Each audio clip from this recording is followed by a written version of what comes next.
Je m'appelle Mohamed Maïga et je suis le médecin directeur du centre de santé communautaire de Bankoni.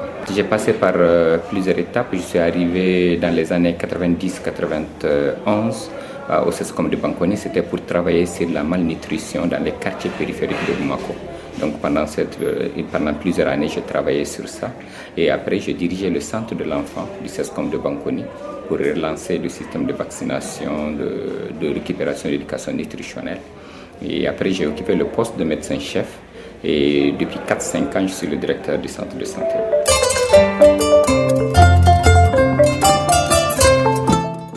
C'est un centre qui est ouvert depuis 1989.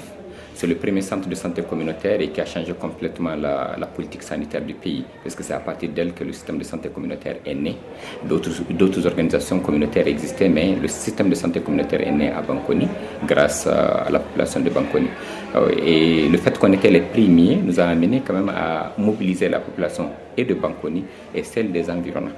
Et surtout qu'il y avait un engagement communautaire très important, puisque c'est la communauté elle-même qui a donné naissance à la structure.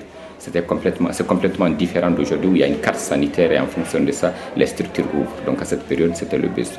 Donc nous avons une couverture qui est autour de 65% de nos patients qui viennent de Bankoni. Les 35% qui viennent d'ailleurs, il y a 17% qui viennent en dehors de la commune 1 de Bamako. Donc pour montrer que vraiment c'est une grande couverture et certains vont venir même en dehors de la ville de Bamako parce que la structure est connue. En fait, comme plateau technique, on fait ce qu'on appelle le paquet minimum d'activités d'abord, qui consiste à donner des activités de prévention telles que la vaccination, les conseils d'hygiène et la consultation prénatale, les consultations curatives, la prise en charge de médecine de première ligne comme Dr G. Donc tout ce qui peut venir pour des signes cliniques bien déterminés. Et la deuxième chose, nous consistons à récupérer des malades que nous ne pouvons pas prendre en charge et les référer au niveau des références. Donc la médecine de base dans sa globalité est faite sur la médecine de première ligne, jusqu'au stade où le médecin généraliste peut envoyer dans des services de spécialisation. Bien que ce n'est pas très organisé au niveau des références, il faudra que ce soit ça que nous devons faire. Et nous devons permettre de récupérer la base, tous les petits problèmes qui sont là, et les résoudre aussi.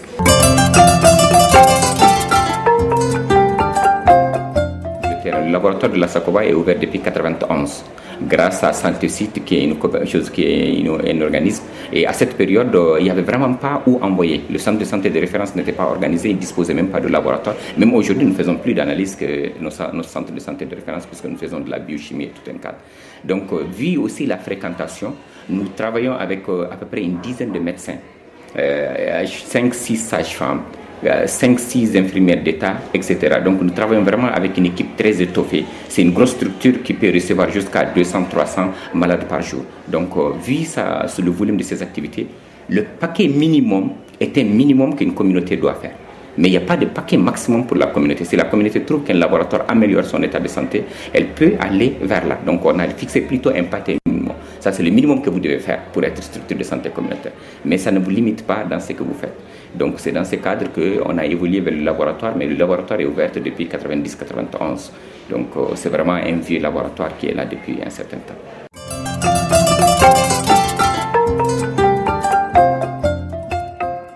Pour les analyses médicales, biomédicales, que ce soit la première ligne, la deuxième ou la troisième, elle est indispensable, c'est les examens complémentaires.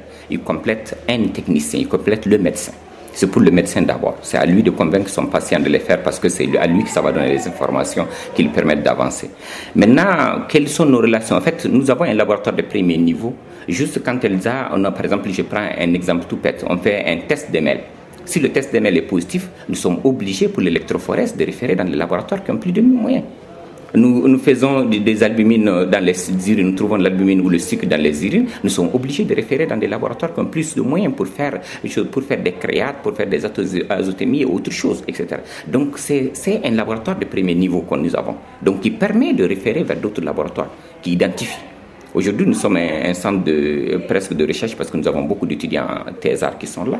Ils sont obligés d'avoir des examens complémentaires de référence à d'autres niveaux.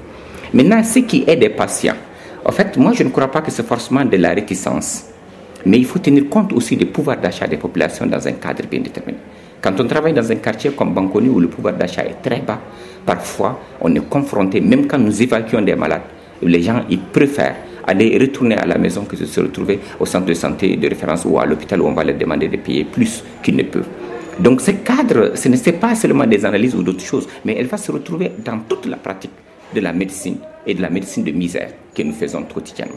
Voilà la réalité dans laquelle se va se trouver les analyses. Mais un besoin, c'est un besoin crucial et nous cherchons de convaincre tous les matins pour que les gens les fassent.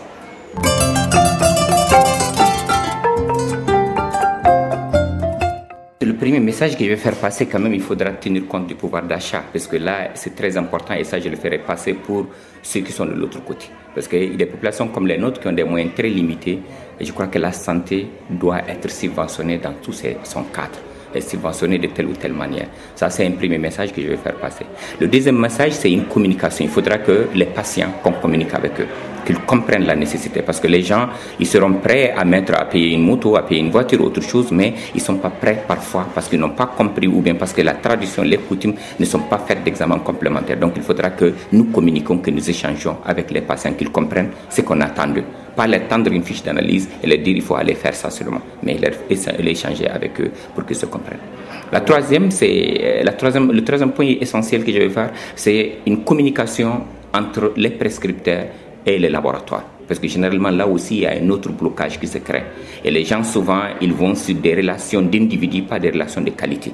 Et les relations de qualité seront les primordiales. Parce que d'abord, ces relations de qualité permettront d'améliorer la situation. Chacun de nous va s'améliorer, etc. Au lieu de vendre nos noms, on va vendre plutôt un savoir et un savoir-faire. Et ça serait très important qu'on le développe dans nos pays, parce que de plus en plus, la grande majorité des choses qui se passent quand même, c'est que les gens, c'est plutôt le nom. Moi, je connais tel laboratoire, j'envoie à tel laboratoire, etc., etc. Donc, mais pas parce que la qualité y est. Donc ça, il faudra aussi qu'on le développe à un moment donné.